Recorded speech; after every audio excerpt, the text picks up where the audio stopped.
Aujourd'hui, on va travailler avec des formes.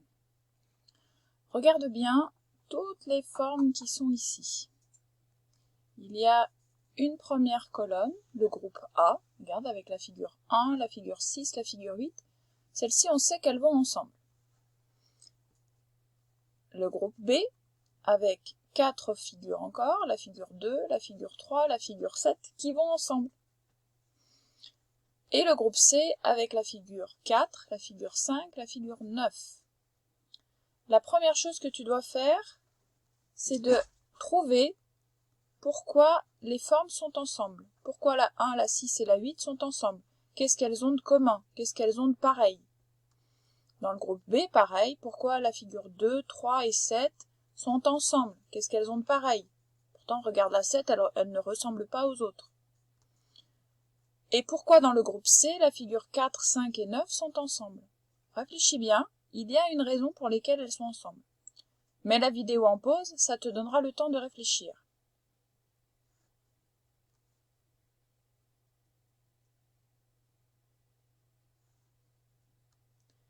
Tu as cherché un moment. Maintenant, regarde bien. Dans le groupe A, tu connais cette forme peut-être, ce sont des triangles. Mais c'est surtout qu'elles sont ensemble, ces formes, parce qu'elles ont, regarde, 3 traits. 1, 2, 3. On appelle ça des côtés. Un côté, 2 côtés, 3 côtés. Elles ont aussi 3 pics. Un pic, ça s'appelle un sommet. Un deuxième sommet, un troisième sommet. Regarde ici. 1, 2, 3. 1, 2, 3. À chaque fois, il y a 3 côtés et 3 sommets dans le groupe A. Dans le groupe B, regarde bien, cette fois-ci, il y a 4 traits à chaque fois et 4 pics, autrement dit, avec les bons mots, 4 côtés et 4 sommets. 1, 2, 3, 4, ça ce sont les côtés. 1, 2, 3, 4 côtés. 1, 2, 3, 4 côtés, là encore. Et pour les sommets, c'est pareil. 1, 2, 3, 4. 1, 2, 3, 4. 1, 2, 3 et 4. Enfin, dans le groupe C, eh bien, regarde, le groupe A, 3 côtés, 3 sommets. Le groupe B, 4 côtés, 4 sommets. Et oui, tu as compris, dans le groupe C, c'est un de plus. C'est 5 côtés et 5 sommets. 1, 2, 3, 4, 5. 1, 2, 3, 4, 5. 1, 2, 3, 4, 5 côtés à chaque fois. Et c'est pareil pour les sommets, autrement dit pour les pics. 1, 2, 3, 4, 5. 1, 2, 3, 4, 5. 1, 2, 3, 4 et 5. Maintenant qu'on a tout vu ça, regarde les images d'en bas.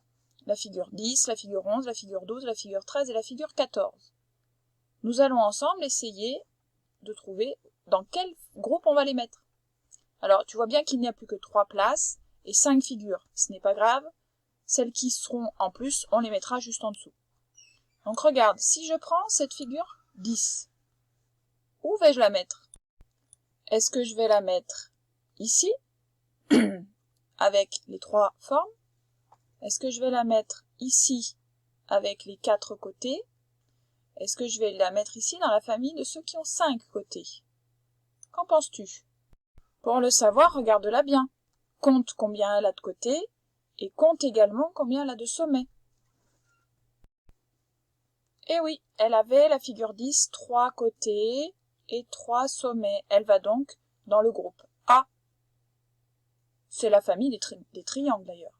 Chaque fois qu'une forme a 3 côtés, c'est forcément un triangle. 3 triangles, ça commence pareil. Maintenant, regardons la figure 11. Est-ce qu'on va la mettre en dessous des 3 côtés, le groupe A? Est-ce qu'on va la mettre dans le groupe B, avec la famille des 4 côtés et des 4 sommets, ou est-ce qu'on va la mettre dans le groupe C, la famille des 5 côtés et des 5 sommets? Regarde, elle va dans le groupe B. Elle a 4 côtés et 4 sommets. 4 pics. N'oublie pas, les sommets, ce sont les pointus.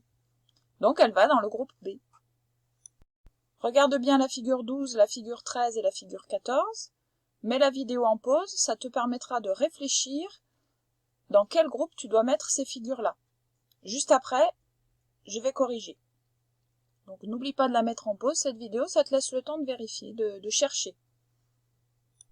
La figure 12, on pouvait lui compter 4 côtés, 4 sommets, elle va donc dans le groupe B. Donc, tu vois, elle dépasse du tableau, mais ce n'est pas très grave. Quant à la figure 13, quant à elle, avait 5 côtés. 1, 2, 3, 4, 5 côtés et 5 sommets. 1, 2, 3, 4, 5. Elle allait donc dans la famille du groupe, enfin dans le groupe C, avec tous les autres. Voilà. Et enfin, nous allons voir la figure 14. La figure 14, elle, regarde, c'est un triangle, on le voit bien. Elle a 3 côtés et 3 sommets. Elle va donc dans la famille des triangles. Là ou là, mais là du côté que tu veux. Et voilà. Donc on appelle, on l'a dit, le groupe A, le groupe des triangles. Triangle, ça commence comme 3. C'est pour ça qu'on le dit comme ça. Triangle, ça a 3 côtés et 3 sommets. Ça commence pareil. Ensuite, on a la famille à 4 côtés. Donc la famille qui a 4 côtés, ça commence par K, tu vois. C'est une famille qu'on appelle quadrilatère. Bon, c'est un nom compliqué qu'on n'est pas obligé de retenir, mais tout ce qu'on peut retenir, c'est que ça commence par, regarde, 4. K, 4 et quadrilatère, ça commence pareil. D'accord? Et alors la famille qui a 5 côtés, on va lui donner un nom qui ressemble à 5 aussi. La famille qui a 5 côtés, alors ça va pas s'appeler 5 et la terre, non. On va prendre un mot étranger. On va prendre un mot grec. En grec, 5, ça se dit penta, penta. Donc, on va appeler ça des pentagones. Penta et 5, ça veut dire la même chose. Donc, la famille de ceux qui ont 5 côtés, ce sont des pentagones. Voilà. Alors, tu vois, effectivement, ça ne se ressemble pas du tout, mais c'est parce qu'il faut un petit peu le traduire. Voilà. Alors, tu n'es pas obligé de retenir les mots que je t'ai donnés. Tu n'es pas obligé de retenir le mot quadrilatère et pentagone, c'était juste pour te le dire. Ce qu'il faut bien retenir par contre, c'est que quand on veut classer les formes, eh bien, il faut bien compter leur nombre de côtés et leur nombre de sommets. 3 côtés, 3 sommets, 4 côtés, 4 sommets, 5 côtés, 5 sommets. Et maintenant, on va redire tout ça sur le cahier de maths, sur le fichier de maths. À la page 82, un 8 avec un 2, tu cherches le gros chapitre 19, il est vert, en haut à gauche. Donc on l'a dit, une figure a toujours le même nombre de côtés que de sommets. Autrement dit, quand elle a 3 côtés, elle a 3 sommets, quand elle a 4 côtés, elle a 4 sommets, quand elle a 5 côtés, elle a 5 sommets, etc. Ça peut aller jusqu'à 8 ou 9. Une figure, elle peut avoir 9 côtés, 12 côtés, 12 sommets. Alors, on commence petit. Regarde bien cette figure, on va compter les côtés. Donc les côtés, ce sont les traits, comme les côtes que tu as, toi. C'est des traits aussi sur ton torse. Donc, 1, 2, 3 côtés. On l'écrit ici. Et on l'a dit, si elle a 3 côtés, forcément, elle a aussi 3 sommets. 1, 2, 3. Regarde la forme d'à côté. On va compter les côtés. 1, 2, 3, 4 côtés. Donc forcément, elle a aussi 4 sommets. Vérifie. 1, 2, 3, 4. Pareil. Tu complètes ici au crayon à papier, au stylo. Enfin, le crayon à papier, c'est bien parce que tu peux gommer. Surtout quand tes chiffres sont mal faits, n'est-ce pas? Et maintenant, tu vas faire l'exercice en dessous tout seul. Attention, tu as besoin, regarde le dessin, d'une règle et de crayon. Repasse à la règle en rouge tous les triangles, en vert toutes les figures à 4 côtés, en bleu toutes les figures qui ont plus de 4 côtés. Autrement dit, en rouge, ce sont les triangles. En vert, ce sont les figures qui ont 4 côtés. Et en bleu, ce sont toutes les autres. Celles qui en ont 5, 6, autant que tu veux. Mais attention, on ne te demande pas de les colorier. Non, non, regarde ici, repasse à la règle. Autrement dit, tu repasses sur les traits. Ça va aussi te faire un exercice de tracer. N'oublie pas que pour tracer, avec ta règle, alors oui, la mienne est très grande, je vais pas tracer en rouge parce qu'après, moi, il faut que je puisse gommer, il faut que je puisse me resservir de ça. N'oublie pas que tu dois tracer par-dessus, du côté de tes doigts. Pas par en dessous, non, non, non, non, parce qu'on voit pas ce qu'on fait. Donc toujours par au-dessus. On se met bien, je vais me rapprocher, tu verras mieux. Donc tu mets bien ta règle dessus, tu vois, pas dessus, parce que sinon, rappelle-toi ton trait, il est pas au bon endroit. Donc on se met juste un petit peu en dessous pour avoir la place de l'épaisseur de la mine. On vérifie, hein. Tu vérifies si quand tu traces c'est pas au bon endroit, c'est qu'il faut que tu te déplaces un petit peu. N'oublie pas que si c'est compliqué pour toi, tu peux tourner ta feuille, enfin ton cahier tout simplement. Hein, comme ça c'est plus droit.